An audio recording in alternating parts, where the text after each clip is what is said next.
हरिओम प्रिय दर्शकों, यदि आपकी मीन राशि या मीन लग्न है तो ये वीडियो आपके लिए है।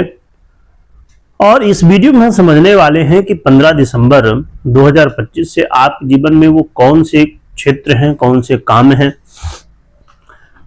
जहां पर आपको सफलताएं मिलेंगी, आपकी कामनाएं पूरी होगी, आपको कामयाबी मिलने वाले हैं।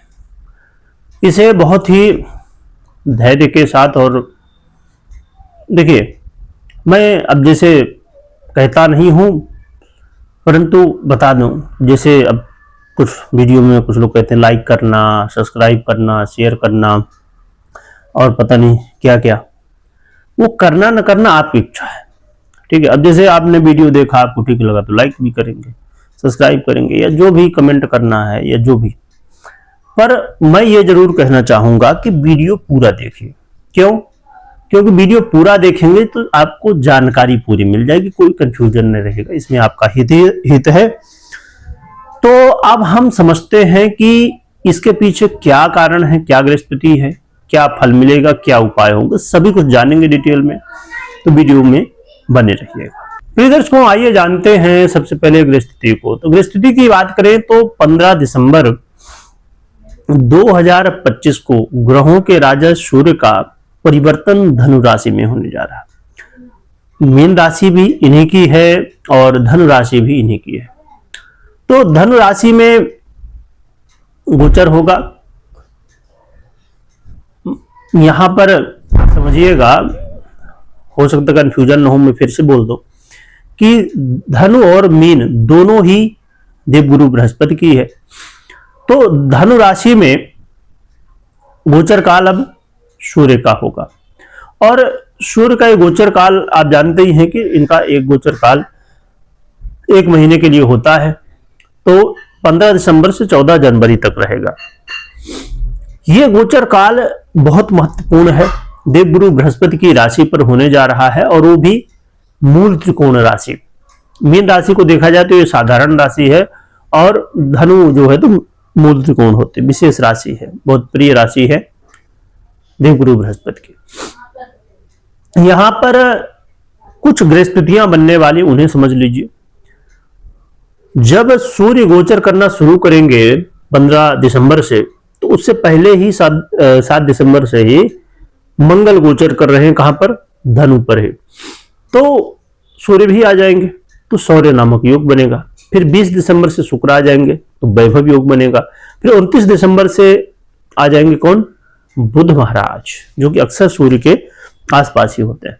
तो यहां पर बुधादित्य योग बन जाएगा, जो कि जैसे जैसे ग्रह आते जाएंगे तो पहले 2 ग्रही योग, फिर त्रिग्रही, फिर चतुर्ग्रही योग भी बनेगा।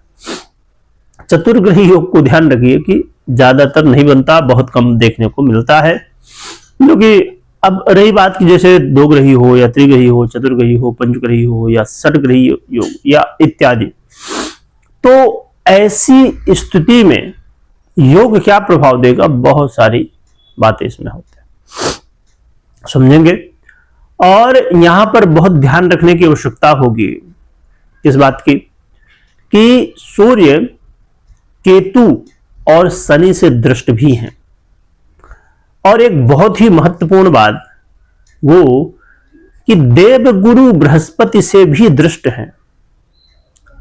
आप विचार करिए कि जब धनु राशि में सूर्य होते हैं तो यहां पर सभी शुभ कार्य बंद हो जाते हैं, परंतु स्वयं देवगुरु बृहस्पति की दृष्टि है, अपने आप में बड़ा महत्वपूर्ण है, अच्छा है। पर शनि की भी दृष्टि है। चलिए समझते हैं कि आपके लिए क्या प्रभाव सूर्य देंगे, और भी ये जो ग्रस्तियां बनेंगी तो इनके भी प्रभाव समय समय पर आने वाले समय में हम समझते रहेंगे।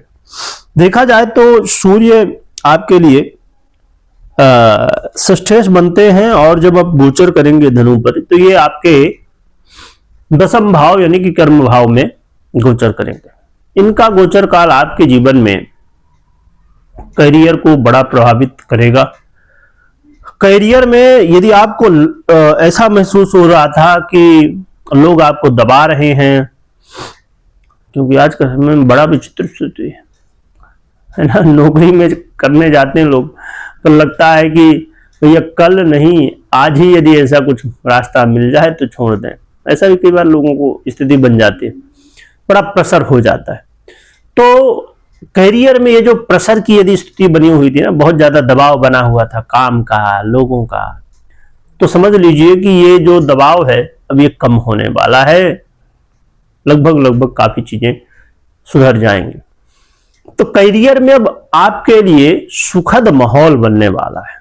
आपके करियर में आपको सफलताएं मिलने वाली हैं, करियर में सुधार, और खासकर अब कंफर्टेबल महसूस करेंगे आप। लगेगा चलो भैया अब तो ठीक है, यही नौकरी करना है, अब बदलने की नहीं सोचेंगे 2026 में। और ये गोचर काल आपको कुछ ऐसे लोग होंगे जिनके साथ जोड़ेगा, और वो लोगों से जुड़ने से आपको बेनिफिट होने वाला है।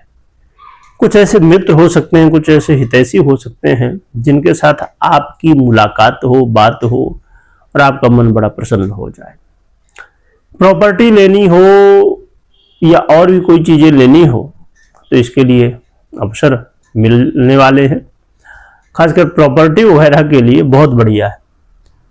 और यदि आप सरकारी क्षेत्र से जुड़े हुए हैं, यानी सरकारी नौकरी करते हैं या करना चाहते हैं, तो भैया समझ लीजिए कि सोने में सुहागा हो गया है, और बस जरूरत है 100% देने की। क्योंकि यदि थोड़ी सी भी गलती करेंगे यहाँ, और सबसे बड़ी बात गलती तो है ही, आलस्य थोड़ा सा भी करेंगे तो फिर मुश्किल हो जाएगी, क्योंकि शनि की भी दृष्टि है। तो ये बहुत अच्छा अवसर है भैया सरकारी नौकरी वालों के लिए। ये सरकारी नौकरी में है, पद है, प्रमोशन चाहिए तो भी बढ़िया। एक और भी यहाँ पर वर्ग है, वर्ग कहेंगे या क्या कहेंगे भगवान जाने, बहुत बड़ा सेक्टर है राजनीति। राजनीति कर रहे लोगों के लिए एक ऐसा अवसर है कि भैया राजनीति में यदि आप देखिए, राजनीति में क्या महत्वपूर्ण होता है, बहुत कुछ महत्वपूर्ण होता है, पर एक महत्वपूर्ण ये कि आप पॉपुलर कितने हैं, लोग कितना जानते हैं आपको। तो जितने ही ज्यादा, अब देखिए आज के समय में अभिनेता यानी कि जो फिल्म वगैरह बनाते हैं, अभिनय करते, अभिनेता वगैरह बहुत आ रहे हैं। ये कोई ऐसा व्यक्ति जो बहुत फेमस हो, ऐसे लोग आ जाते हैं राजनीति में। क्यों? क्योंकि लोग जानते हैं तो भैया वोट मिल जाएगी जल्दी, है ना। तो इसलिए यदि आप नेता हैं और आप चाहते हैं कि आपका नाम हो, तो ये मौका है, इसको खोइएगा मत, है ना। तो राजनीति में चमकने का मौका है। इसका मतलब ये नहीं कि भैया आप प्रधानमंत्री बनने वाले हैं आज ही, पर आज की चमक ही कल काम आती है ना। तो बहुत बढ़िया है। तो इन कुछ क्षेत्रों में भुवन भास्कर आपको सहयोग करेंगे, आपके आत्मविश्वास को मजबूत करेंगे। आपके जो विरोधी है ना, अब उनके लिए भी आपके कार्यशैली को देख के, आपके कार्य क्षमता को देख के, आपके प्रभाव को देख के अब उनकी छुट्टी होने वाली है। तो बड़ा अच्छा है ये गोचर काल। क्या उपाय करना चाहिए जिससे भुवन भास्कर के और अच्छे प्रभाव आपको मिले? इसके लिए सबसे बड़ी बात है दिनचर्या को सही करना, सही मार्ग में चलना, है ना। अब जैसे इसमें बहुत डिटेल में तो नहीं जाएंगे, पर शॉर्ट में मैं बता दूं। अब जैसे हमने बात की अभी राजनीति की, ठीक है, तो राजनीति तो लोग करते हैं, पर कुछ लोग तो भैया बस राजनीति ऐसी करनी चाहिए जो धर्मयुक्त हो। धर्मयुक्त का मतलब माला थोड़ी जपना है, सही तरीके से, किसी के हित में होना चाहिए, अनहित में नहीं। किसी को दबाने की राजनीति नहीं, किसी को उठाने की राजनीति करनी चाहिए। बाकी अपना अपना मत है। तो यदि आप सही तरीके से सिस्टम के साथ काम करेंगे, कोई भी काम हो, राजनीति बस मैंने उदाहरण दिया, कोई भी काम आप करते हो नौकरी चाकरी में जो भी काम करते हो तो आपके लिए बहुत बढ़िया, क्योंकि सूर्य समय के बहुत पाबंद हैं और इनको दिनचर्या सही होनी चाहिए इनके लिए, इससे बहुत प्रसन्न होते हैं। सही रास्ते में चलने वाले लोग भी इनको बहुत प्रिय होते हैं, तो इसलिए ये बात का ध्यान रखिए। भुवन भास्कर के मंत्रों का जप कर सकते हैं। ओम घृणी सूर्याय नमः या इत्यादि अन्य सूर्य के मंत्रों का जप कर सकते हैं। और सूर्य महाराज को प्रसन्न करने के लिए आप कोशिश करें, यदि रविवार को नमक ना ग्रहण करें, नमक से बचें, माता पिता का आशीर्वाद लें, तो इससे भी अच्छा होता है। अर्घ दीजिए, जरूर आराधना करिए। इनमें से ये उपाय आप कर सकते हैं तो भगवान भुवन भास्कर की कृपा प्राप्त होगी, कल्याण होगा। परंतु हमेशा इस बात का ध्यान रखिए, ये जरूर चेक करिए कि सूर्य की कैसी स्थिति है आपकी पर्सनल कुंडली में, अनुग्रह स्थितियां दशाएं इत्यादि सपोर्ट कर रहे हैं कि नहीं। इन सभी बातों को जरूर ध्यान दीजिए जिससे आपको अच्छे क्लियर हो सके। बिना पर्सनल कुंडली के कोई निर्णय नहीं लेना चाहिए। और देखिए क्यों मैं कहता हूं कि बिना कुंडली के नहीं निर्णय लेना चाहिए, बहुत सारी बातें, पर अब जैसे मैं एक छोटा सा उदाहरण दूं कि समझे, अभी हमने बात की नौकरी की, सरकारी नौकरी की, ठीक है। तो आप सरकारी नौकरी करना चाहते हैं, अभी हमने बात की कि सरकारी नौकरी जो करना चाहते हैं उनके लिए बढ़िया मौका है। आपने तो गोचर में सुना और कहा गुरुजी हमारी कुंडली देखिए इसमें है क्या, पता चला सरकारी नौकरी की योग ही नहीं है।